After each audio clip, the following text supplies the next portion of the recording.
క్లాస్లో పాలిటీ జరుగుతుంది, social issues జరుగుతున్నాయి, దానికి సంబంధించిన ఎన్సీఈఆర్టీ చదువుకోండి. ఓకే, క్లాస్లో పాలిటీ జరుగుతుంది, సైమల్టేనియస్గా polity NCERT, social issues NCERT చదువుకోండి. మీరు చేయాల్సిన పని, ఇప్పుడు నేను ఫండమెంటల్ రైట్స్ చెప్తున్నాను, రైట్ టు ఈక్వాలిటీ చెప్పాను అనుకోండి. ఆ రైట్ టు ఈక్వాలిటీ అనేది డిడి బస్సులో కానీ, సుభాష్ కాశ్యప్లో కానీ, లేకపోతే లక్ష్మీకాంత్లో కానీ ఒక 2 బుక్స్ తీసుకుని ఇంకొంచెం అనాలిసిస్ పెంచుకోండి. ఓకే, ఫస్ట్ ఈ పని చేయండి. నోట్స్ ప్రిపేర్ చేసుకోవడం ఎట్లా ఎన్సీఆర్టీ అని చాలామంది నన్ను అడుగుతారు. మీరు పాలిటీ నా సబ్జెక్ట్ ఉంది కదా, క్లాస్ నోట్స్ సరిపోద్ది, నేను చెప్పిన నోట్స్ సరిపోద్ది. ఈ క్లాస్ నోట్స్తో పాటు మీరు ఎన్సీఆర్టీ బుక్ చదువుతూ ఏదైతే డిడి బస్సు కానీ లక్ష్మీకాంత్ కానీ చదువుతారో దానిలో ఏమైనా ఎక్స్ట్రా పాయింట్స్ ఉంటే మీరు యాడ్ చేసుకోండి. క్లాస్ నోట్స్ చెప్పాక ఎక్స్ట్రా పాయింట్స్ మీకు ఏమైనా అనిపించి ఇంట్రెస్టింగ్గా ఉంటే కానీ అవి గుర్తుపెట్టుకోండి. ఎగ్జామ్కి వెళ్ళేసరికి మీరు అన్నీ గుర్తుపెట్టుకోలేరు.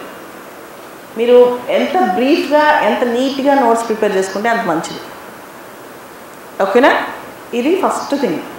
యాడ్ చేసుకుంటూ వెళ్ళిపోండి, మళ్ళీ రీరైట్ చేయొద్దు. ఇప్పుడు పాలిటీ నోట్స్ ఉంది, మళ్ళీ నేను చెప్పింది మొత్తం మళ్ళీ ఇంటికి వెళ్ళి రాస్తూ కూర్చోవద్దు. అలా చేస్తే చదువు అయిపోదు.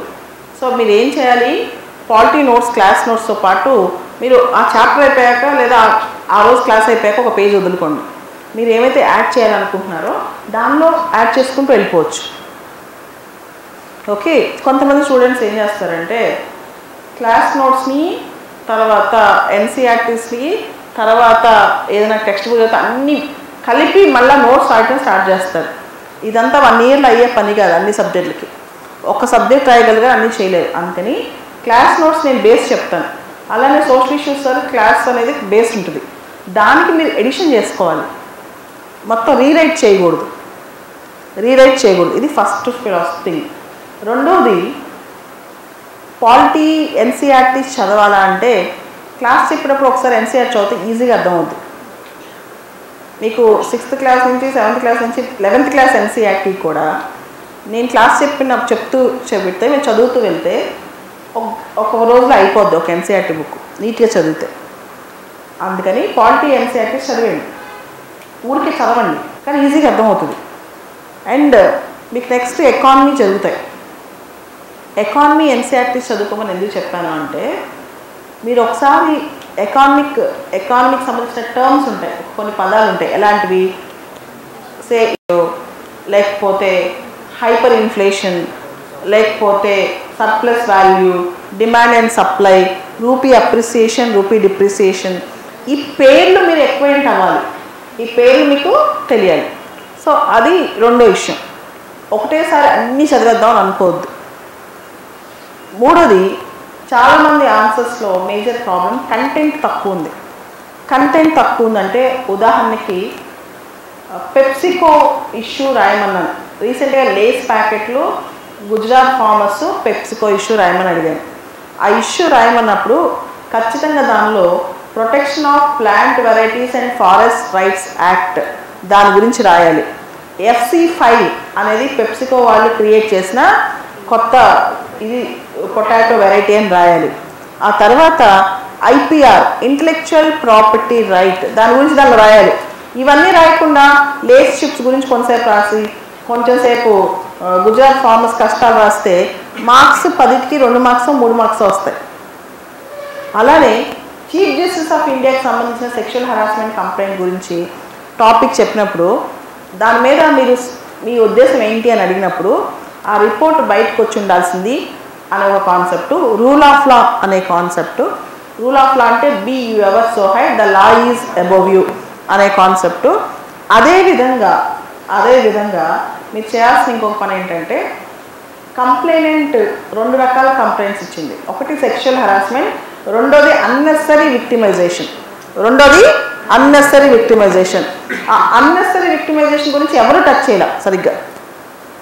ఓకే, తర్వాత కంప్లైనెంట్ లాయర్ని ఇన్హౌస్ కమిటీ అలౌ చేయలేదు.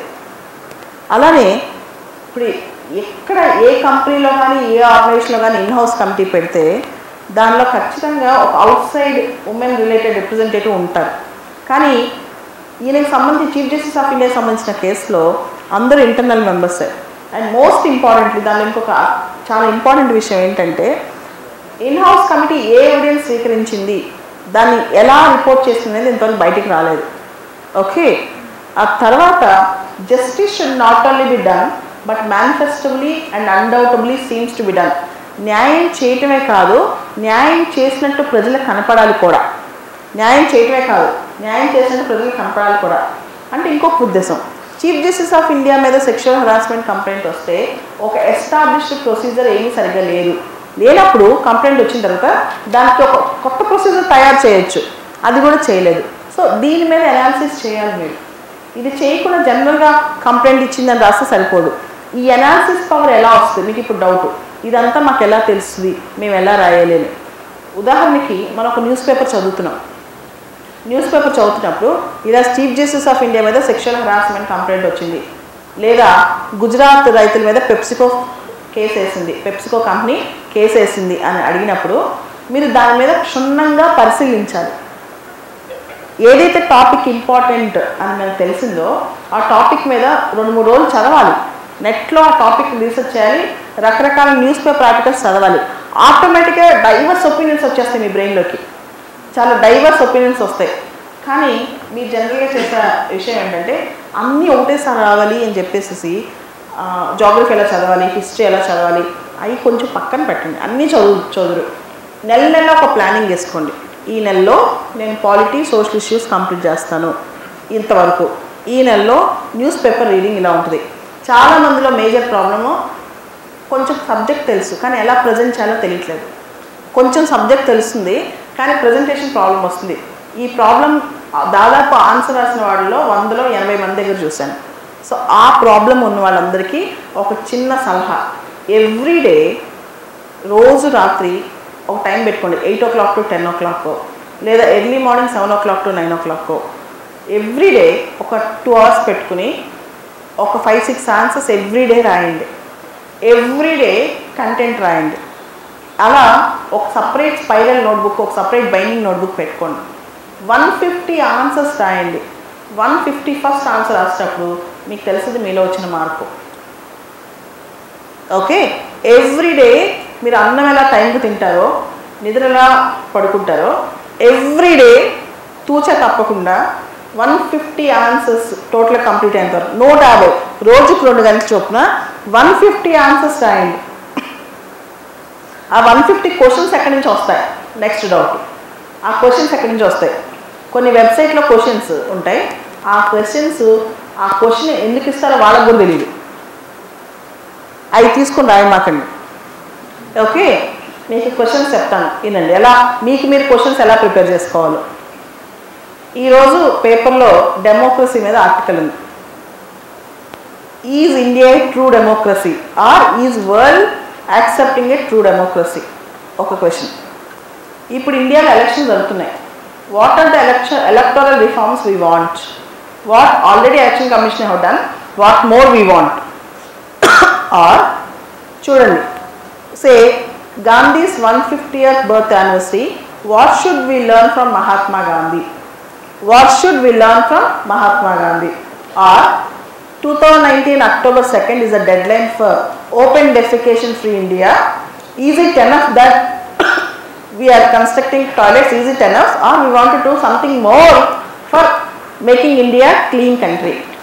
Or say, recently we have seen ISRO's tremendous achievements, how our space technology is going to boost our international power. Or recently there is a spat between Iran and USA, how it is going to affect India and other Asian countries. Or trade deficit with respect to China and other countries is a major problem for India. So this is how, by reading the newspaper, you can develop your own content and questions. You know what happens if you make your own question? మన question మనమే తయారు చేసుకుంటే అసలు questions ఎలా అడుగుతున్నాడో మీకు అర్థమైపోద్ది. అర్థమైందా? మీరు ఒక వెబ్సైట్లో ఏదైనా 4 క్వశ్చన్ పిక్ చేసుకుంటే దానికి ఆన్సర్ వేయడానికి ట్రై చేస్తే ఎప్పటికీ ఇంకో క్వశ్చన్ మీద డిపెండ్ అవుతారు. అలా కాదు. మీరు దీనిలోంచి క్వశ్చన్ ఎలా రావచ్చు అని మీ క్వశ్చన్ మీరే రోజు అవి ప్రిపేర్ చేస్తే ఫస్ట్లో కొన్ని చెత్త క్వశ్చన్ ప్రిపేర్ చేసుకోవచ్చు. కానీ రాను రాను మీకు క్వశ్చన్ ఎలా అడుగుతాడో టెక్నిక్ మీకు అర్థమైపోద్ది. ఉదాహరణకి న్యూస్ పేపర్లో GM ఫుడ్ గురించి ఒక ఆర్టికల్ వచ్చింది. జెనెటికలీ మాడిఫైడ్ ఫుడ్, జన్యు మార్పిడి ఆహారం, వీటికి సంబంధించి ఒక క్వశ్చన్ వచ్చింది. ఆ క్వశ్చన్ మీకు మీరే ప్రిపేర్ చేసి రాస్తున్నారనుకోండి, ఖచ్చితంగా ఎగ్జామినర్ మైండ్లో ఎలాంటి క్వశ్చన్స్ వస్తాయో మీకు అర్థమవుతుంది. ఓకే, అట్లా 150 క్వశ్చన్స్కి ఆన్సర్ ప్రిపేర్ చేసుకోండి. ఆ తర్వాత మీరు మెయిన్స్లో 20 క్వశ్చన్కి 10 మీకు మీరు ఆన్సర్ రాస్తే స్వయం సిద్ధత, అంటే మీ శక్తి వచ్చేస్తుంది. ఇది రెండో ప్రాబ్లం. చాలామంది ఆన్సర్ షీట్లో రెండో ప్రాబ్లం ఏంటంటే ఆన్సర్ రాసేటప్పుడు బుల్లెట్లు పెట్టేస్తారు. ప్రతి ఆన్సర్కి బుల్లెట్లు పెట్టొద్దు, డాట్లు పెట్టొద్దు. ఇంట్రడక్షన్ కంక్లూజన్ చాలా చెత్తగా ఉంటున్నాయి.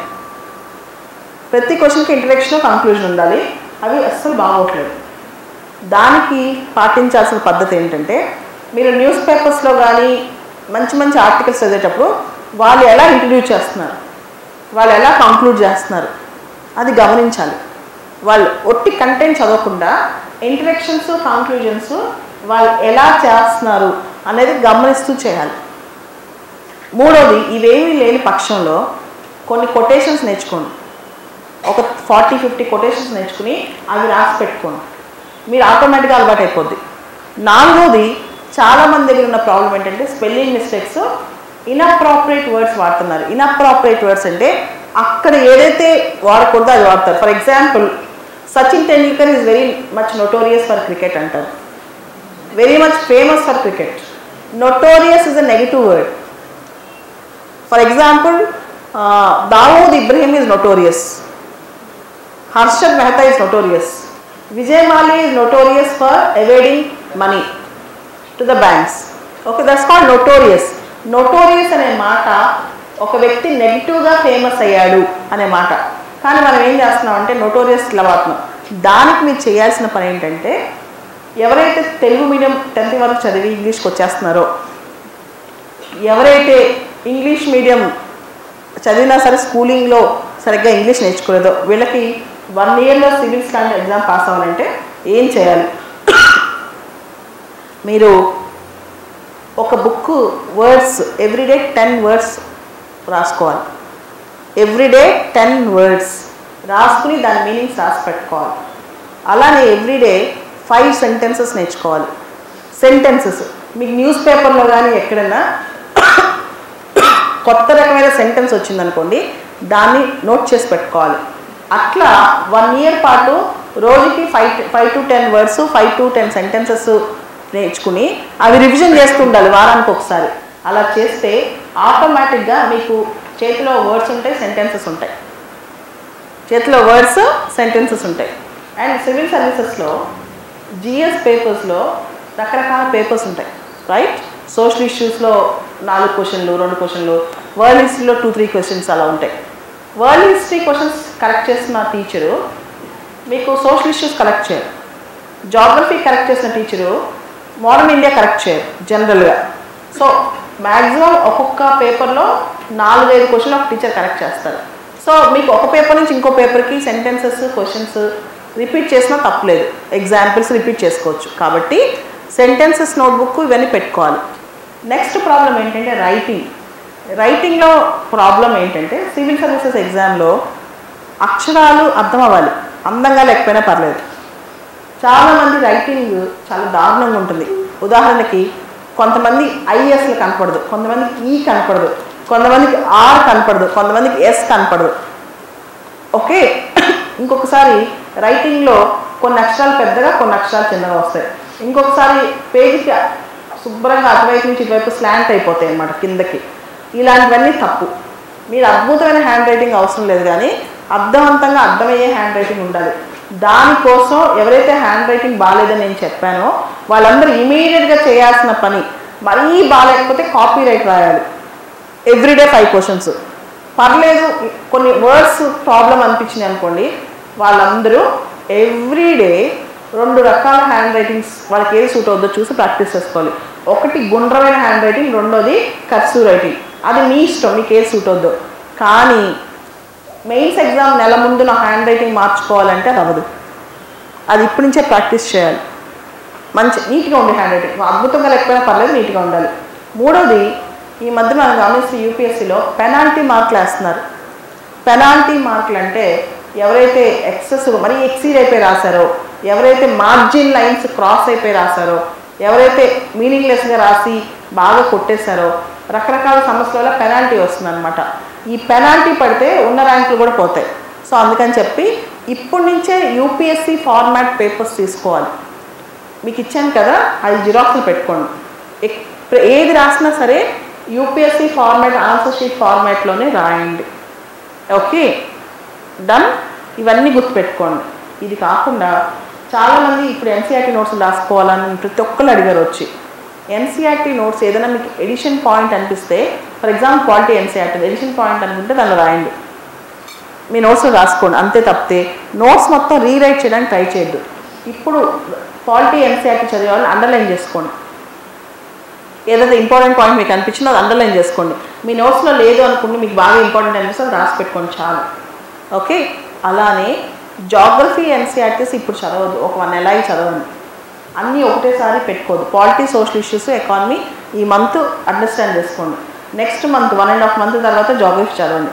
అన్నీ ఒకటేసారి పెట్టుకుని టూ మచ్ ఆఫ్ ప్రెషర్ పెట్టుకోవద్దు. ఓకే, సో ఇప్పుడు చెప్పండి. మేము నన్ను చాలా డౌట్లు అడిగారు నిన్న, ఈరోజు మార్నింగ్. ఇప్పుడు మీకు స్పెసిఫిక్ డౌట్స్ ఏమున్నా ఆన్సర్ చెప్తాను. ఎనీథింగ్ 5 minutes టైం, మీరు ఏదైనా అడగవచ్చు. ఎలా చదవాలనే విషయం మీద అడగండి. పాలిటీలో ఆర్టికల్స్ ఎలా గుర్తుపెట్టుకోవాలి?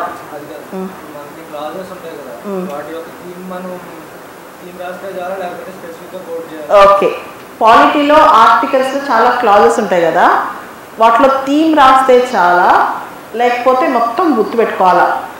ప్రపంచంలో ఎవరు, ఈవెన్ రాజ్యాంగం రాసిన బిఆర్ అంబేద్కర్ కూడా ప్రతి క్లాజ్లో ఉన్న వర్డింగ్ గుర్తుపెట్టుకోలేరు. మనం ఆర్టికల్లో థీమ్ గుర్తుపెట్టుకుంటే చాలు. కానీ కొన్ని ఇంపార్టెంట్ ఆర్టికల్స్ ఉన్నాయి. ఉదాహరణకి article 17 abolition of untouchability, article 312 all India services, అలానే article 361 special protection to president and governors. ఇలాంటి ఆర్టికల్స్ నోటికి రావాలి. ఓకే, దానిలో థీమ్ గుర్తుపెట్టుకుని నేను క్లాస్లో ఏదైతే రిపీటెడ్గా చెప్తానో ఈ article important. For example article 79 అంటే పార్లమెంట్ అంటే ప్రెసిడెంట్, లోక్సభ, రాజ్యసభ. ఇవన్నీ మాత్రం బాగా గుర్తుపెట్టుకోవాలి. ఏదైతే బాగా గుర్తుపెట్టుకోవాలో మీకు చెప్తున్నాను, ఇది ఇంపార్టెంట్ అని. అలానే directive principles of fundamental rights ఇవి మాత్రం బాగా గుర్తుపెట్టుకోవాలి. Okay, next doubt. అవును, ఇంకో ఇది నేను చెప్తాను. ఇంకా ఎడిషన్ డౌట్ ఉంటే నన్ను అడుగు. కేసెస్ నేను క్లాస్లో చెప్తున్నాను కదా, మిమ్మల్ని చదువుకోమంటున్నాను కదా, మీరు ఇంటర్నెట్కి వెళ్ళి చదివితే పిచ్చి పిచ్చిగా అనిపిస్తుంది. అది సుప్రీంకోర్టు ఇచ్చిన జడ్జిమెంట్ మొత్తం కాదు. అలా లాయర్ భాష కూడా వాళ్ళకు కూడా అర్థం కాదు. వాళ్ళకు కూడా వాళ్ళకి అవసరమైన కేసే అర్థమవుతుంది. మీరు ఆ కేసులో థీమ్ గుర్తుపెట్టుకోవాలి. ఆ కేసులో థీమ్ అంటే ఒక కోర్ వాల్యూ ఉంటుంది. ఆ కేసులో 2-3 కోర్ వాల్యూస్ ఉంటాయి. కానీ కొన్ని కేసులు ఉంటాయి. ఉదాహరణకి శబరిమల కేసు ఉంది. శబరిమల జడ్జిమెంట్లో 5 జడ్జెస్ ఉన్నారు. దానిలో ఇందు మల్హోత్రా అనే జడ్జి మాత్రం డిసెంటింగ్ జడ్జిమెంట్ ఇచ్చింది. అంటే శబరిమల విషయంలో మనం ఇంటర్ఫేర్ అవ్వద్దు అని. ఆవిడ ఏం చెప్పిందో అంటే, ఆవిడ ఆడవాళ్ళు గుళ్ళోకి వెళ్ళటం వ్యతిరేకం కాదు. ఆవిడంది మత సంబంధమైన అంశాల్లో కోర్టులో చొరబాటు చేసుకోకూడదండి. ఆ మిస్ఇంటర్ప్రిటేషన్ని మీరు ఆలోచించాలి. అంతవరకు నేర్చుకోవాలి. ఏదైతే రీసెంట్ జడ్జిమెంట్స్ ఉంటాయో, ఎవరైతే జడ్జెస్ కామెంట్ చేశారో అవి ఖచ్చితంగా ఇయర్ మొత్తం ఈ సంవత్సరంలో వచ్చే జడ్జిమెంట్స్ అన్ని న్యూస్ పేపర్లో వస్తాయి. అలాంటివి గుర్తుపెట్టుకోవాలి. అంతేగాని జడ్జిమెంట్ చదివితే భయం వేస్తుంది. ఇప్పుడు చంపకం దుర్రాజన్ జడ్జిమెంట్ క్లాస్లో ఎంత ఎక్స్ప్లెయిన్ చేసినా ఇంటికి వెళ్ళాక ఇంటర్నెట్ ఓపెన్ చేసి చదివితే భయం వేస్తుంది. అందుకని అలా వద్దు. దానిలో థీమ్ గుర్తుపెట్టుకోవాలి, సరిపోతుంది. అది అసలు నేను కూడా అన్ని గుర్తుపెట్టుకోలేను. ఏది లోపల చదివేది మొత్తం అన్ని కేసులు నాకు కూడా గుర్తుండదు. అలా ఉంటే వాళ్ళు మనుషులు దేవుళ్ళు అవుతారు. ఓకే, సో దాని గురించి అసలు ఆలోచించొద్దు. And one more thing, civil సర్వీసెస్లో ఒక సబ్జెక్ట్ విపరీతంగా చదివేసి దాని మీద మాస్టర్ అయిపోదాం అనుకుంటే మీరు రేపు సివిల్స్ టీచర్ అవుతారు, సివిల్స్ ఫ్యాకల్టీ అవుతారు. గుర్తుపెట్టుకోండి, ఇది నిజం. అందుకని అంతా చేయొద్దు. అన్నీ నేర్చుకోవడానికి ట్రై చేయండి, అన్నీ అర్థం చేసుకోవడానికి ట్రై చేయండి, అన్నీ గుర్తుపెట్టుకోవడానికి ట్రై చేయండి. ఎలా గుర్తుపెట్టుకుంటారంటే రిలేట్ చేసుకుని గుర్తుపెట్టుకోండి. ఎలా రిలేట్ చేస్తారు? ఉదాహరణకి శబరిమల జడ్జిమెంట్ చదివేటప్పుడు నేను ఫీల్ అవుతూ చదవాలి మనం. అలానే జోసెఫ్ షైన్ అనే కేసు వచ్చింది. ఆ కేసులో ఏమైందంటే సెక్షన్ 497 ఆఫ్ ఐపీసీ, సెక్షన్ 497, ఒక వివాహమైన అమ్మాయి తన భర్త కాకుండా ఇంకొకరితో సంబంధం ఉంటే దాన్ని అడల్టరీ అంటారు. అంటే ఒక బయట వ్యక్తి ఒక వివాహమైన స్త్రీతో సంబంధం ఉంటే దాన్ని అడల్టరీ అంటారు. అడల్టరీ జడ్జిమెంట్లో సుప్రీంకోర్టు ఏం చెప్పిందంటే అడల్టరీ ఇంతవరకు క్రైమ్, అమ్మాయికి పనిష్మెంట్ ఎవరు? అబ్బాయికి పనిష్మెంట్ ఇస్తారు. అయితే ఇప్పుడు ఏముంది? 497 ఈజ్ నాట్ ఏ క్రైమ్ అంది. కానీ అడల్టరీ బేస్ చేసుకుని డైవర్స్ అడగొచ్చు. So still it is a civil case but not a criminal case. ఈ డిఫరెన్స్ తెలియాలి. జడ్జిమెంట్ మొత్తం నేను బట్టి కొట్టక్కర్లేక నాకు ఇది తెలియాలి. అడల్టరీ బేస్ చేసుకుని డైవర్స్ అడగొచ్చు, కానీ అడల్టరీ బేస్ చేసుకుని ఆ అబ్బాయికి ఎవరైతే బయట వ్యక్తి ఉన్నారో అతనికి పనిష్మెంట్ ఇవ్వకూడదు. ఈ డిఫరెన్స్ వరకు తెలియాలి. అర్థమైందా? సో దీన్ని కోర్ 2-3 ఉంటాయి అన్నమాట జడ్జిమెంట్లో. ఆర్బిటర్ డిక్టా, రేషియో డెసిడెండి అని, అవన్నీ మీరు గుర్తుపెట్టుకోక్కర్లేదు. రేషియో డెసిడెండి అంటే ఆ జడ్జిమెంట్ ఇవ్వడానికి గల ప్రధాన కారణం, ఆబ్జెక్టివ్. ఆర్బిటర్ డిక్టా అంటే జడ్జెస్ జడ్జిమెంట్ ఇస్తూ రకరకాల ప్రస్తావన చేస్తారు. అవన్నీ కేసులో మెయిన్ కంటెక్స్ట్ కాదు. మీరు మొత్తం ఆర్బిటర్ డిక్టా గుర్తుపెట్టుకోవాల్సిన అవసరం లేదు. కానీ ఆ డెసిషన్ ఎందుకు వచ్చింది, కాదని చెప్పిన జడ్జి ఎందుకు అలా చెప్పారు, అంతవరకు గుర్తుపెట్టుకుంటే సరిపోతుంది. Done. Next doubt. Case study అని పెట్టక్కర్లేదు, కేసు రాసి కింద అండర్లైన్ చేయాలి. ప్రతి కేస్ స్టడీకి కేస్ స్టడీ అని పెట్టక్కర్లా, కేసు రాసి ఆ కేసును అండర్లైన్ చేయాలి. మీరు ఆన్సర్ షీట్లో కేసు ఎవరితో రాస్తారో కేసును అండర్లైన్ చేయాలి. చాలామంది చేసే బేసిక్ తప్పు ఏంటంటే, మీ పేపర్లో నేను చూసిన తప్పు, ఇప్పుడు శంకరీ ప్రసాద్ కేసు ఉంది, దాని పేరు మారిస్తే ఏ క్వాలిటీ టీచర్ ఒప్పుకోరు. ఓకే, అలానే కొన్ని ఇంపార్టెంట్ కేసెస్ ఉన్నాయి, దాని ఇయర్ మారిస్తే కూడా బాధపడతారు. ఉదాహరణకి శంకర్ ప్రసాద్ 1980 రాస్తే ఎవరికైనా కోపం వస్తుంది, అది 1973 అనమాట. కొన్ని ఒక క్వాలిటీలో 10 కేసులు ఉంటాయి. ఉదాహరణకి మేనకా గాంధీ కేసు, అది చెప్పబోతున్నాను, అది 1978, దాన్ని మారిస్తే పెద్ద పాపం. కొన్ని ఇయర్స్, మీకు ఇయర్ తెలియకపోతే రాయకండి, కేసు ఏ సంవత్సరంలో వచ్చిందో తెలియకపోతే రాయకండి, కానీ తప్పు రాయొద్దు. కేసు పేరు కూడా గుర్తులేదు అనుకోండి, in judgement delivered by the supreme court అని రాయండి. సుప్రీం కోర్ట్ ఇన్ జడ్జిమెంట్ ఉంది, కానీ కేసు పేరు గుర్తురాలా ఎగ్జామ్కి వెళ్ళాక. In judgement delivered by the supreme court అయినా తప్పలేదు, కానీ తప్పు రాసిస్తే మాత్రం చాలా పెద్ద తప్పది. ఏది? Important judgments. ఉదాహరణకి Maneka Gandhi judgment, Kesavananda Bharati judgment, Shankari Prasad judgment, Golaknath judgment, AK Gopalan judgment, okay, SR Bommai judgment, వీటిని పేర్లు మార్చొద్దు దయచేసి. Okay, next doubt. కరెంట్ అఫైర్స్కి సబ్జెక్ట్ ఎలా లింక్ చేయాలి, ఇది కూడా మీరు చాలామందికి వచ్చిన డౌట్. ఇప్పుడు చూడండి, పేపర్లో మనకి ఒక ఆర్టికల్ వచ్చింది, మాబ్ లించింగ్. మాబ్ లించింగ్ అంటే ఒక మతం వాళ్ళు ఇంకో మతం వాళ్ళని అటాక్ చేసి చంపేశారు అని. ఓకే, మాబ్ లించింగ్, మోక హత్య తెలుగులో. దీనికి సంబంధించి ఇది current affair. Article 25 to 28 deals with freedom of religion, మత స్వాతంత్ర హక్కు. ప్రతి ఒక్కరికి వాళ్ళ మతాన్ని మతాచారాన్ని పాటించే హక్కు ఉంది, సంయమనం పాటించాలి. ఇండియాలో మాబ్ లించింగ్స్ ఎక్కువ అవుతున్నాయి, ఉదాహరణ ఇది. అలానే ఇంకొకటి, ఉదాహరణకి గత సంవత్సరం కర్ణాటకలో గవర్నరు పక్షపాత ధోరణి వహించారు. యాక్చువల్గా ఏ పార్టీకి సరైన మెజార్టీ రాలేదు, బీజేపీ గవర్నమెంట్ ఫామ్ చేయమని చెప్పారు, బీజేపీ ప్రూవ్ చేసుకోలేకపోయింది. మీరు అప్పుడు ఏం చేయాలి? Governors post article 155 appointment of governor రాసేటప్పుడు గవర్నర్ యొక్క విచక్షణ అనేది ఉంది, కానీ గవర్నర్ బయాస్ రోల్ ఉంది. Because what are the critical analyse the governors role in the modern India అని ఇచ్చాడు అనుకోండి, అప్పుడు కర్ణాటకలో ఇలా జరిగింది, ఉత్తరాఖండ్లో ఇలా జరిగింది, అరుణాచల్ ప్రదేశ్లో ఇలా జరిగింది, గోవాలో ఇలా జరిగింది, అప్పుడు ఎగ్జాంపుల్స్ రాయాలి. అలానే what are the recent achievements in the science and technology, particularly by ISRO అని అనుకోండి. చంద్రయాన్ 2కి వెళ్ళబోతున్నాం మనం, ఆల్రెడీ చంద్రయాన్ 1కి వెళ్ళాం. అలానే ప్యాడ్ అబార్ట్ సిస్టమ్ పెట్టాం, pad abort, crew escape system, ఇలాంటివన్నీ నీట్గా రాయగలగాలి. అంటే మనం అనుకుంటాం న్యూస్ పేపర్ రీడింగ్, చాలామంది చెప్తారు మీరు రోజు న్యూస్ పేపర్ చదవద్దు, నెలకు ఒకసారి మ్యాగజైన్స్ రిలీజ్ అవుతాయి లేదా 365 లాంటి బుక్స్ రిలీజ్ అవుతాయి చదవండి. అలా చదివితే ఒట్టి న్యూస్ పేపర్ చదవకుండా, న్యూస్ పేపర్ చదవటం వేరు, న్యూస్ పేపర్ చదవకుండా చదివితే మీ బ్రెయిన్లో కంటెంట్ రాదు. గబుక్కున ఒకసారి పొరపాటున ప్రీలిమ్స్ పాస్ అయినా మెయిన్స్ పాస్ అవడం చాలా కష్టం. న్యూస్ పేపర్ చదివితే ఏమవుతుందంటే రోజుకి 5 టాపిక్లు చదివితే కనీసం 365 రోజుల్లో 200 రోజులు చదివినా మీకు ఒక 700-800 టాపిక్స్ బ్రెయిన్లోకి వెళ్ళిపోతాయి. సబ్ కాన్షియస్ మైండ్లో అవన్నీ ఉంటాయి. దానిలో అనాలిసిస్ బ్రెయిన్ పెరుగుద్ది, అనలిటికల్ పెరుగుద్ది. ఈరోజు మీరు ఎట్లా ఉన్నారో 1 ఇయర్ తర్వాత అట్లా ఉండరు.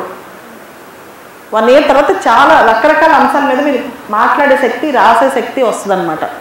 ఇప్పటికే 1 వీక్లో మీకు డిఫరెన్స్ తెలిసి ఉంటుంది, కొంత ఐడియాస్. అలా 1 ఇయర్ చదివితే మీకు చాలా కొత్త ఐడియాస్ వస్తాయి. అప్పుడు మీరు మెయిన్స్ కానీ ఇంటర్వ్యూ కానీ కేక్ పోక్ అయిపోద్ది. ఓకే, అలా కాకుండా లాస్ట్ మినిట్ క్యాప్సూల్స్ మీద రెడీ అయిపోతే, అంటే ఇప్పుడు ఏం చదవకుండా లాస్ట్ మినిట్లో అనాలిసిస్ మీద రెడీ అవుతే అది ఓన్లీ ముక్కు మీద పెట్టుకుని వెళ్తారు. కొన్ని గుర్తొస్తాయి, కొన్ని గుర్తురావు. అది తప్పు, అది ఎవరు చెప్పినా తప్పే. ఓకే, అండ్ కొంతమంది సడన్గా మేము పాస్ అయిపోయాం న్యూస్ పేపర్ చేయకుండా అని చెప్పిన వాళ్ళు ఉంటారు కదా, వాళ్ళది ఏంటంటే చిన్నప్పటి నుంచి వాళ్ళ school basic books, text books, analysis బాగా నేర్పించుండొచ్చు వాళ్ళ టీచర్స్. ఫర్ ఎగ్జాంపుల్ ఒక 3 years బ్యాక్ 4 years బ్యాక్ టీనా దాబి అనే ఒక అమ్మాయి ఫస్ట్ ర్యాంక్ వచ్చింది. వాళ్ళ అమ్మా నాన్న ఇద్దరు కూడా టాప్ లెవెల్లో ఎంప్లాయీస్. అమ్మాయి చదివిన స్కూల్స్, కాలేజ్ కూడా, BA చదివిన కాలేజ్ కూడా top most college. So lady Shri Ram college, some college. ఇవన్నీ చూస్తే తనకి ఆ బ్యాక్గ్రౌండ్ ఉంది, కానీ అందరికీ ఆ బ్యాక్గ్రౌండ్ లేదు. చాలామంది నేను మీ పేపర్ కరెక్ట్ చేస్తే మీరు ఏ స్కూల్లో చదివారని అడిగాను, గుర్తుందా? చిన్నప్పుడు స్క్రిప్ట్ రైటింగ్ అనేది స్కూల్ టీచర్ పని. ఆ స్కూల్ టీచరు సరిగ్గా నేర్పించకపోవడం వల్ల, మన స్కూలింగ్ సిస్టమ్ లేకపోవడం వల్ల ఏమవుతుందంటే సివిల్ సర్వీసెస్లో కోచింగ్ అవసరం అవుతుంది. అసలు సివిల్ సర్వీసెస్ కోచింగ్ అవసరం లేదు. ఇవన్నీ మీ స్కూల్లో, కాలేజీలో చదివేసి ఉంటే ఏది answer writing, analysis, civil services coaching అవసరం లేదు. ఇప్పుడు కూడా కోచింగ్ నాకు ఇష్టం ఉండదు, కాకపోతే దిస్ ఇస్ అ ఇష్యూ. ఇవన్నీ ఇప్పుడు ట్రైన్ అవ్వాల్సి వస్తుంది, అన్ని 1 yearలో నేర్చుకోవాల్సి వస్తుంది. ఓకే, అండ్ ఇంకొకటి మీ అందరిలో కామన్ ప్రాబ్లం, నేను బీటెక్ చదివాను నాకు వస్తా రాదా. నేను ఒక క్వశ్చన్ అడుగుతాను, చెప్పండి. ఇక్కడ 100లో 90 మంది బీటెక్ చదివి ఉండొచ్చు. ఒక అబ్బాయి MSc కెమిస్ట్రీ చదివాడు, ఇంకో అబ్బాయి MBA చదివాడు, ఇంకో అమ్మాయి MBBS చదివింది, ఇంకో అమ్మాయి BDS చదివింది, ఇంకో అమ్మాయి లా చదివింది అనుకుందాం. ఎవరికైనా polity, history, geography, economy, science and technology, current affairs మొత్తం వస్తాయా? సింపుల్. పోనీ BA history, political science, public administration చదివింది. మీకు తెలుసా BA కాలేజీలో ఎక్సెప్ట్ 1 or 2 కాలేజెస్ ఎలా చదువుతాయి? ఓకే, ఎగ్జామ్ ముందు పిల్లలు చదువుకుంటారు, సంవత్సరం అంతా చదవరు. సో వాళ్ళకు కూడా ఆ రేంజ్లో, మీరు అనుకున్న రేంజ్లో అడ్వాంటేజ్ ఏమి ఉండదు. ఓకే, ఇంకొక నెగిటివ్ ప్రాబ్లం ఏంటంటే బీటెక్ చదువుతాం కదా మనం, బీటెక్ కానీ, BA కానీ, BSc కానీ, ఈవెన్ MBBS కూడా సంవత్సరం మొత్తం ఫుల్ ఫ్లెడ్జ్లో చదవం. ఎప్పుడైతే ఎగ్జామ్స్ దగ్గరకు వస్తున్నాయో, ఉదాహరణకి MBBS చదువుతున్నాం అనుకోండి, ఎగ్జామ్స్ 3-4 months నుంచి డే అండ్ నైట్ కూర్చుంటాం, రైట్? బీటెక్ చదువుతున్నాం అనుకోండి, ఎగ్జామ్ ముందు రోజు కూర్చుంటాం. ఓకే, అలానే BA చదువుతున్నాం అనుకోండి, ఎగ్జామ్ గంట ముందు చదువుతాం. ఓకే, నేను కూడా BA చదివాను, అందుకని ఇది గుర్తుపెట్టుకోండి. ఈ ట్రెండ్ వల్ల ప్రాబ్లం ఏంటంటే మీరు రోజు చదువుతుంటే కొత్తగా ఉంది, భయంగా ఉంది, అసలు అర్థం కావట్లేదు, 5 hours పడుతుంది, 6 hours పడుతుంది అంటారు. పట్టింది మీకు. అసలు ఇరాన్ అంటే ఎక్కడుందో తెలియదు, ఇరాన్ క్యాపిటల్ ఏంటో తెలియదు సరిగ్గా, ఇరాన్ చుట్టుపక్కల కంట్రీస్ తెలియదు. ఓకే, అలానే మీకు బేసిక్గా చూడండి, సస్టైనబుల్ డెవలప్మెంట్ అంటే మీనింగ్ తెలియదు. పార్లమెంటరీ ఫార్మ్ ఆఫ్ గవర్నమెంట్, నేను నిన్న ఎగ్జామ్లో 2 marks అసలు ఏం రాస్తారు చూద్దామని, పార్లమెంటరీ సిస్టమ్ అంటే ఏంటని అడిగాను. అది 5వ తరగతి క్వశ్చన్, అది 5వ తరగతిలో వచ్చేయాల్సిన క్వశ్చన్. పార్లమెంటరీ సిస్టమ్ అంటే real executive power is vested with the council of ministers headed by the prime minister and the president is the nominal executive. ఈ సెంటెన్స్ రాస్తే 2కి 2 మార్కులు వస్తాయి. అన్ఫార్చునేట్గా ఈ డెఫినేషన్ ఒక్కడు కూడా ఇదే విధంగా రాయాల. ఓకే, అంటే ఏంటి? కొంతమంది పార్లమెంటరీ ఫార్మ్ ఆఫ్ గవర్నమెంట్ అంటే లెజిస్లేచర్, ఎగ్జిక్యూటివ్, జ్యుడిషియరీ అని రాశారు. కొంతమంది division of powers, separation of powers అని రాశారు. Separation of division of powers అంటే సెంట్రల్కి స్టేట్కి మధ్య, స్టేట్కి లోకల్ బాడీస్కి మధ్య. సపరేషన్ ఆఫ్ పవర్స్ అంటే లెజిస్లేచర్ ఎగ్జిక్యూటివ్ జ్యుడిషియరీకి మధ్య. రెండు పదాలకి మీనింగ్ డిఫరెంట్గా ఉంది. ఓకే, సో ఇవన్నీ ఒకటే రోజు ఎలా వస్తాయి? చదివిన ప్రతిదీ ఒకటే రోజు ఎలా అర్థమయ్యేది? ఉదాహరణకి యూరోపియన్ పార్లమెంట్కి ఎన్నికలు జరుగుతున్నాయి. యూరోపియన్ యూనియన్లో ఎంతమంది ఉన్నారని సివిల్ సర్వీసెస్ ప్రిపరేషన్ రాకముందు యూరోపియన్ యూనియన్లో ఎన్ని దేశాలని ఎంతమంది తెలుసు? ఎంతమంది college going students European union మీద ఇంట్రెస్ట్ తీసుకున్నారు? ఇవన్నీ చేయకుండా సడన్గా వచ్చి నాకు భయం వేస్తుందంటే ఎట్లా అవుతుంది?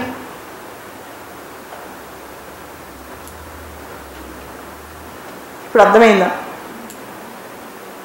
మొన్నటి నుంచి ఈ పేపర్లు చూస్తూ నా సంఘర్షణ ఇది. మీ ఆన్సర్ షీట్లు చూసిన దగ్గర నుంచి. కానీ మీ చేత 4 రోజుల్లో ఎందుకు రాపించాను తెలుసా?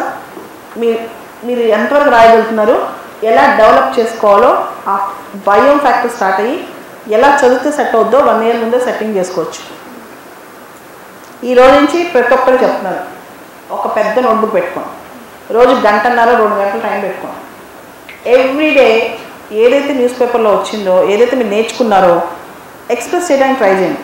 తప్పులు చేస్తారు, చెత్తగా రాస్తారు, కానీ రాయండి. అట్లా 3 నెలలు రాయండి. 1 నెల తర్వాత మీ నోట్స్ నాకు చూపించండి. నేను ఒక్కసారి రౌండ్ చేస్తూ చెప్పేగాను అసలు కరెక్ట్గా ఉన్నారు లేదా అని. అట్లా ఒక 3 months రాస్తే అప్పుడు మీకు రాసే శక్తి వస్తుంది. అర్థమైందా? ఇదన్నీ గుర్తుపెట్టుకోండి. డన్. ఇప్పుడు ఇంకేమైనా ఇంకో 2 డౌట్స్కి ఛాన్స్, ఇంకో 2 doubts. How to incorporate cases into the answers. ఏ కేసులు ఏ ఆన్సర్లో రాయాలి ఎలా కదా? ఉదాహరణకి secularism is the basic structure. Secularism ఏదో చెప్పేటప్పుడు SR Bommai basic structure theory రాసేటప్పుడు కేశవానంద భారతి. అలా మీకు క్లాస్లో దేనికి ఏ కేసు సెట్ అవుతుందో చెప్పుకుంటూ వెళ్తాను. నేను పాలిటీ క్లాస్లో అయ్యేసరికి మీకు 100 కేసులు ఉంటాయి. పాలిటీ క్లాస్లో అయ్యేసరికి మీకు 100 కేసెస్ చెప్తాను. 100 కేసెస్ సపరేట్ నోట్బుక్ పెట్టుకోండి. ఏ కేసులు ఎక్కడ చెప్పానో క్లాస్ హౌస్లో పెట్టుకుంటారు కదా, అవి చదివితే చాలు. నేను చెప్పిన దానికి ఒక్క కేసు కూడా కొత్తగా నేర్చుకోక్కర్లేదు. అది మాత్రం నేను గ్యారంటీ ఇవ్వగలను. ఓకే, నేను ఏదైతే చెప్పానో అంతవరకు, నేను ఏదైతే తన స్పిరిట్ చెప్పానో అది కూడా గుర్తుపెట్టుకో చాలు. బియాండ్ దట్ అవసరంలా. అండ్ కాన్స్టిట్యూషన్ ఆర్టికల్స్ ఎలా గుర్తుపెట్టుకోవాలని అడుగుతారా? క్లాస్లో నేర్పించే బాధ్యత నాది.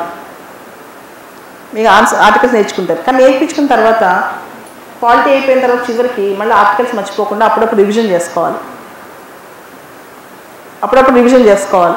మన కొత్త బైక్ ఉందనుకోండి, బైక్ కొనగానే సరిపోదు, నెలలు దానికి ఫ్యూయల్ వేసుకోవాలి, దాన్ని మెయింటెనెన్స్ చేసుకోవాలి.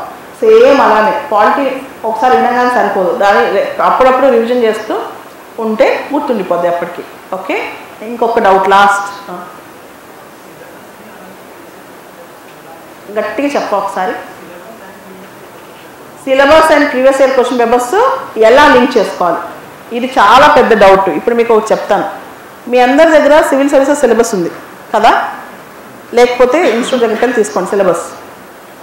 థింగ్ ఈజ్, సిలబస్ అనేది రోజు బట్టి కొట్టాలి. సగం ప్రిపరేషన్ సిలబస్ బ్యాక్ చేస్తే అయిపోదు. రోజు సిలబస్ చూడాలి. కానీ సిలబస్లో ఉన్న క్వశ్చన్ పేపర్లో కనపడదు. మీరు క్వశ్చన్ పేపర్ ఓపెన్ చేస్తే ఇప్పుడు అన్ని భయం వేస్తుంది, గ్రీక్ అండ్ లాటిన్ క్వశ్చన్స్ లాగా కనపడతాయి. మనకు అసలు తెలియదు అనిపిస్తుంది. సిలబస్కి క్వశ్చన్ పేపర్కి సంబంధం లేదు. దాని ఇష్యూ ఏంటంటే చెప్తాను చూడండి. క్వశ్చన్ పేపర్లో ఉదాహరణకి 2016 మెయిన్స్ తీసుకుందాం. ఐఆర్ కోహిలో కేసు గురించి రాయమన్నాడు. సిలబస్లో ఫండమెంటల్ రైట్స్ జ్యుడిషియల్ రివ్యూ అని ఉంటుంది, కానీ ఐఆర్ కోహిలో కేసు గురించి సిలబస్లో ఉండదు. Okay, second thing, 2017 question paper తెద్దాం. రైట్ టు ప్రైవసీ జడ్జిమెంట్ గురించి రాయమన్నాడు. కేసు జడ్జిమెంట్ వచ్చి 2 months అయింది. అప్పటికి 2 months తర్వాత క్వశ్చన్ వచ్చింది. ఓకే, అదేవిధంగా నేను చిన్నప్పుడు అంటే 2004లో అప్పుడే రివర్స్ ఆస్మోసిస్ గురించి బాగా న్యూస్లో వస్తుంది. రివర్స్ ఆస్మోసిస్ సిస్టమ్ అని టెక్నాలజీ, దాని మీద న్యూస్ పేపర్లో వచ్చింది, అడిగాడు. అదేవిధంగా 2012 mains 13 mains 12 mains I remember 2012 మెయిన్స్లో నేషనల్ మిషన్ ఆన్ లైబ్రరీస్ అని చెప్పి కొత్త మిషన్ వచ్చింది. Mission, not machine, mission. Libraries మీద ఒక మిషన్ వచ్చింది. దాన్ని ఏం చేశాడంటే చక్కగా క్వశ్చన్ మెయిన్స్లో అడిగేశాడు. అంటే ఇయర్ మొత్తం మీరు రకరకాల మీ సిలబస్ భాగం. సిలబస్ ఏంటి? పబ్లిక్ పాలసీ అని ఉంటుంది. పబ్లిక్ పాలసీలో స్వచ్ఛ భారత్ కావచ్చు, ఓపెన్ డెఫికేషన్ కావచ్చు, పిఎం కిసాన్ కావచ్చు, ఎంజీ నరేగా కావచ్చు, లేకపోతే నేషనల్ మిషన్ ఆన్ లైబ్రరీస్ కావచ్చు. ఫర్ ఎగ్జాంపుల్ ఈ ఇయర్ చెప్తాను చూడండి. National drone policy. ఇండియాలో డ్రోన్స్కి ఒక పాలసీ వచ్చింది, డ్రోన్ ఎలా వాడాలి అనే దాని మీద. చిన్న చిన్న డ్రోన్స్ అంటే ఏంటి, పెద్ద పెద్ద డ్రోన్స్ అంటే ఏంటి, డ్రోన్ పర్మిషన్ ఎవరు, మొత్తం. అలానే హైడ్రోకార్బన్ పాలసీ అని ఉంటుంది. అలానే ఫర్ ఎగ్జాంపుల్ హైడల్ పవర్ మీద కొత్త పాలసీ వచ్చింది. ఇప్పుడు మొత్తం హైడల్ పవర్ పెద్ద పెద్ద ప్రాజెక్ట్స్ కూడా రెన్యూబుల్ ఎనర్జీ అనమాట. అట్లా సివిల్ ఏవియేషన్ పాలసీ అని 2016లో వచ్చింది. ఇప్పటి నుంచి మీ ఎగ్జామ్ దాకా, మెయిన్స్ ఎగ్జామ్ దాకా వచ్చే కొత్త స్కీమ్స్, పాలసీస్ మొత్తం చదువుకోవాలి. కానీ సిలబస్లో ఏముంటుంది? పబ్లిక్ పాలసీ అని ఉంటుంది. అదేవిధంగా రైట్స్ ఇష్యూస్ అనేది సిలబస్ ఉంది ప్రిలిమ్స్లో. రైట్స్ ఇష్యూస్ అని చెప్పి గురించి ఇప్పుడు వచ్చిన జడ్జ్మెంట్స్, ఇప్పుడు వచ్చిన న్యూస్ రైట్స్ ఇష్యూస్లో ఇంపార్టెంట్. ఓకే. అలానే పంచాయతీరాజ్ సిస్టమ్ అని సిలబస్లో ఉంటుంది. కానీ పంచాయతీరాజ్ సిస్టంలో వచ్చిన కొత్త మార్పులు ఇప్పుడు న్యూస్. అదేవిధంగా మీకు ఎకానమీ తీసుకుందాం. ఎకానమీలో ఎంఎస్పి, ఫార్మర్స్కి గవర్నమెంట్ ఎలా సపోర్ట్ చేస్తుందని ఉంటుంది. కానీ ఎన్ని క్రాప్స్కి ఎంఎస్సి పెంచారు, ఎంఎస్పి ఎవరు డిసైడ్ చేస్తారని ఇప్పుడు క్వశ్చన్ వస్తుంది. అదేవిధంగా ఈ టెక్నాలజీ టు ద ఫార్మర్స్ అని సిలబస్ ఉంది.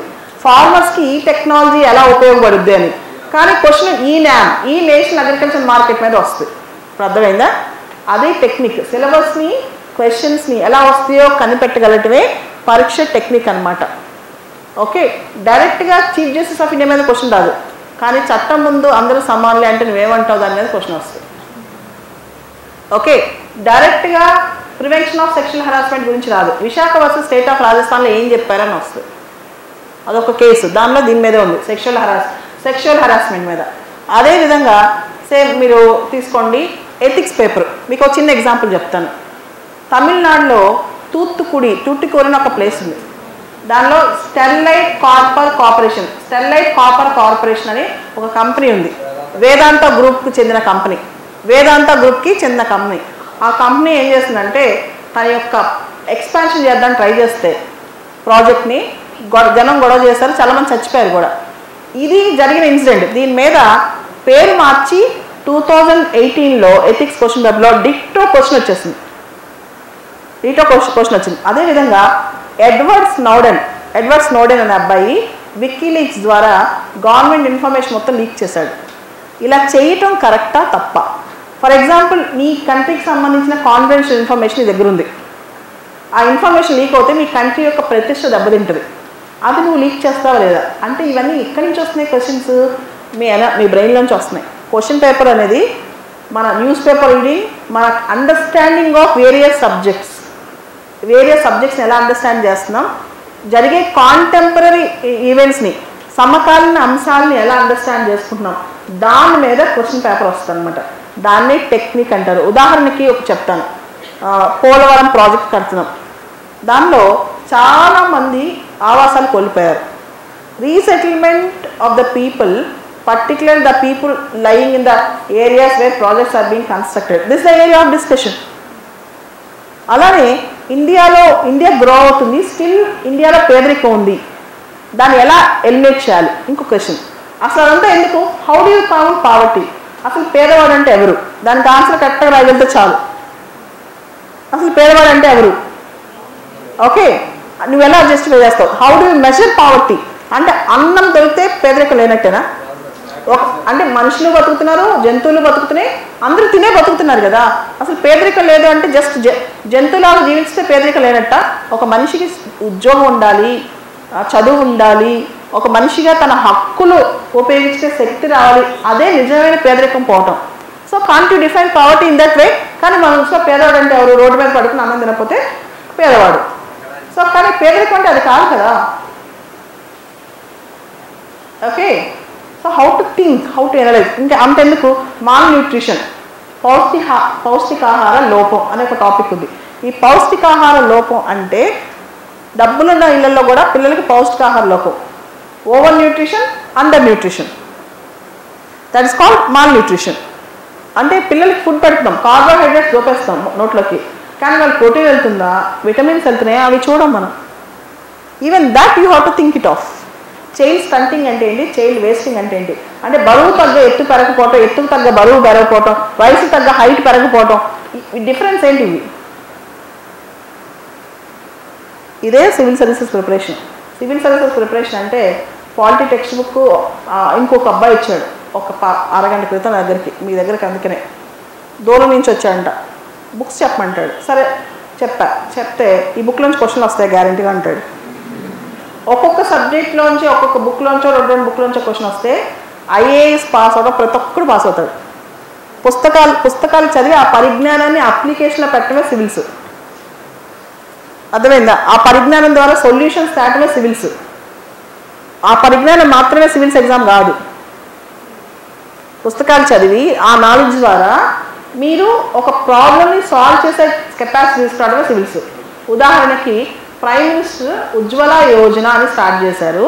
5 కోట్ల గ్యాస్ కనెక్షన్ ఇచ్చారు, 8 కోట్లు ఇవ్వాలనుకుంటున్నారు. దీనివల్ల మహిళల ఆరోగ్యం ఏ విధంగా మెరుగుపడుతుంది? ఇది క్వశ్చన్. దీనికి ఆన్సర్ ఏం చూద్దాం. అర్థమైందా? 2 పాయింట్లు వస్తాయి. 3వ పాయింట్ నుంచి కూర్చుంటారు థింక్ చేస్తూ. మహా అయితే 2 పాయింట్లు వస్తాయి. దీనివల్ల స్టాండ్ ఆఫ్ లివింగ్ పెరుగుద్ది, వంట చేసే టైం తగ్గుద్ది, మిగతా అందరూ రాస్తారు. అమ్మ లంగ్ డిసీజ్ రావు, దగ్గర ఇవన్నీ రాస్తారు. దానివల్ల మహిళలకు సేఫ్టీ పెరుగుద్ది, డిగ్నిటీ పెరుగుద్ది, హ్యూమన్ డిగ్నిటీ పెరుగుద్ది. కట్టి పుల్లలు రోడ్డు మీదకి వెళ్ళి ఏరుకొచ్చిన పని తగ్గుద్ది, సస్టైనబుల్ డెవలప్మెంట్ అయింది, పొల్యూషన్ తగ్గుద్ది. So you can write 10 points, కానీ 2 పాయింట్స్ రాసాక ఆలోచిస్తారు చాలామంది.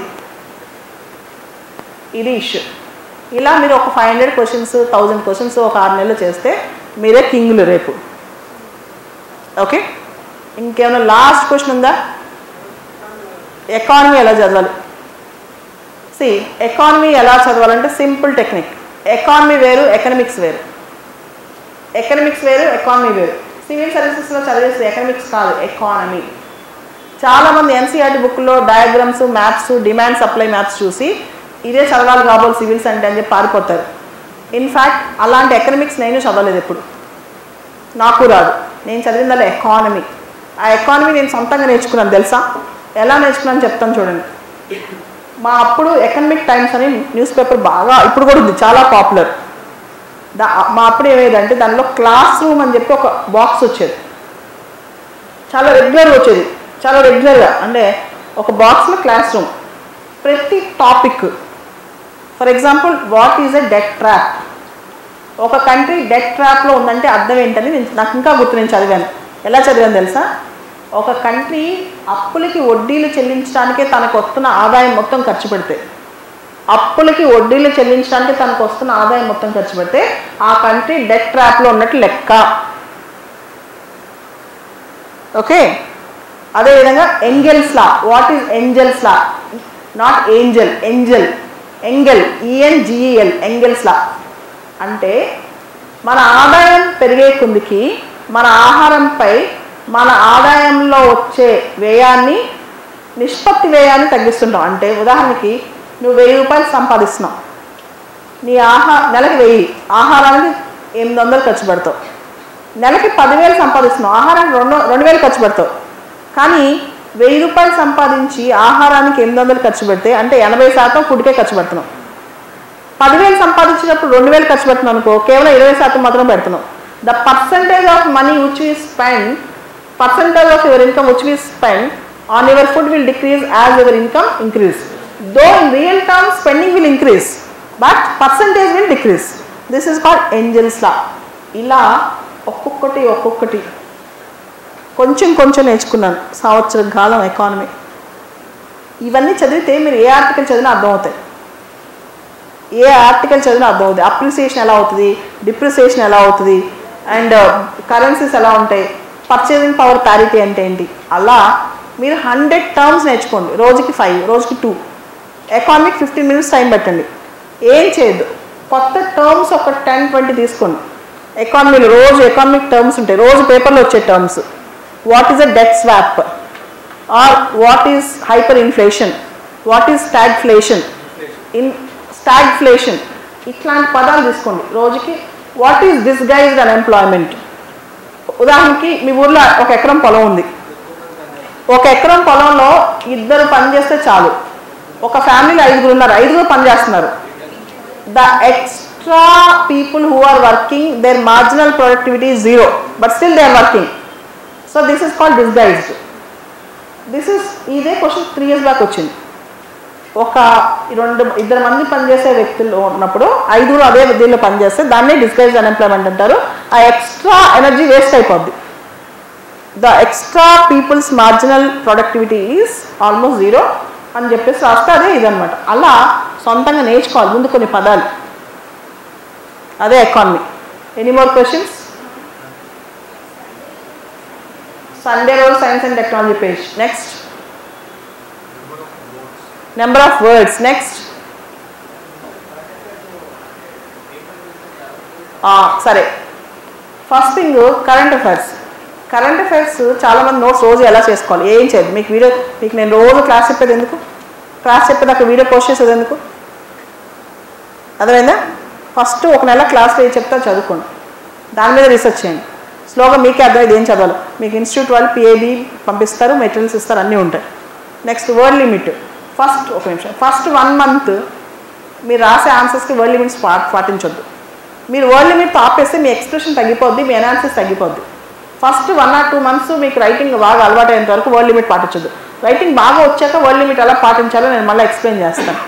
ఎందుకంటే చెప్తాను చూడండి. ఇప్పుడు సింపుల్ క్వశ్చన్, ఒక క్వశ్చన్ తీసుకుందాం. What are the solutions to solve the problem of NPS in India అనే క్వశ్చన్ వచ్చింది. క్వశ్చన్ ఏంటి? What are the solutions to solve the problem of non performing assets in India. ఈ క్వశ్చన్కి answer solutions రాయాలి. కానీ మీరు first answer practice చేసేటప్పుడు, కొత్తగా సివిల్స్ ప్రిపేర్ అయ్యేటప్పుడు ఎన్పిఎస్ అంటే ఏంటో తెలియాలి, ఎన్పిఎస్ ఎందుకు వచ్చిందో తెలియాలి, దానికి ఉన్న చట్టాలు తెలియాలి, ఇప్పటి వరకు గవర్నమెంట్ ఏం చేస్తుందో తెలియాలి. అది తెలిస్తే కానీ మీరు సొల్యూషన్స్ రాయలేరు. కానీ ఇప్పుడు ఏం చేస్తారు, 100-150లో రాయాలంటే సొల్యూషన్స్ 1-2 రాసి మిగతాదంతా ఏదో ఒక విధంగా ఫిల్లింగ్ చేస్తారు. ఫిల్లింగ్ అంటుందని. ఆ ఫిల్లింగ్ చేయటం అంటే తెల్ల చెత్త రాయటం. కావాలని కుక్డప్ స్టోరీస్ రాస్తే ఏమవుతుంది తెలుసా, చదివేవాడికి మీరు కావాలని రాస్తారని అర్థమవుతుంది. అందుకని ఫస్ట్ 1 or 2 months ఇష్యూస్ నేర్చుకోండి. ఇష్యూ వచ్చిందంతా రాయండి. తర్వాత క్వశ్చన్ బట్టి ఆన్సర్ రాయటం ప్రాక్టీస్ చేయొచ్చు. అందుకనే మీకు మొన్న ఓపెన్ ఎండెడ్ క్వశ్చన్ ఇచ్చాను, ఇండియా ఆఫ్ యువర్ డ్రీమ్స్ అని. అంటే మీరు ఏదైనా రాయొచ్చు, కానీ రాయటం రావాలని. Any reasonable, any probable interpretation is good. And second thing, Sunday science and technology అని అడుగుతాను. సైన్స్ అండ్ టెక్నాలజీలో కొన్ని ఏరియాస్ ఉంటాయి. Nano technology, biotechnology, biometrics, 3D printing, space, defence, ఇవన్నీ రోబోటిక్స్, ఇవన్నీ రెగ్యులర్గా వచ్చే క్వశ్చన్స్. వీటిని కొంచెం సండేలో చదివితే అప్లై అవుతుంది. కానీ ఆర్టికల్ మొత్తం నీకు అర్థం కాదు, ఎందుకంటే అది రాసేది రీసెర్చ్ చేసేవాళ్ళు. సివిల్ సర్వీసెస్లో మనం ఏమనుకుంటాం అంటే సూపర్గా రాయాలని. సూపర్గా రాయక్కర్లా. అగైన్ నేను మళ్ళీ చెప్తున్నాను, master of all trades but master of none ఈ సివిల్స్ ఎగ్జామ్. అన్నీ తెలియాలి, మాస్టర్ అని అవసరం లేదు, అదే civils exam. Jack of all trades but master of none. Done. So this is the story. ఇంకా చాలు ఈరోజుకి. మళ్ళీ ఒక 10 days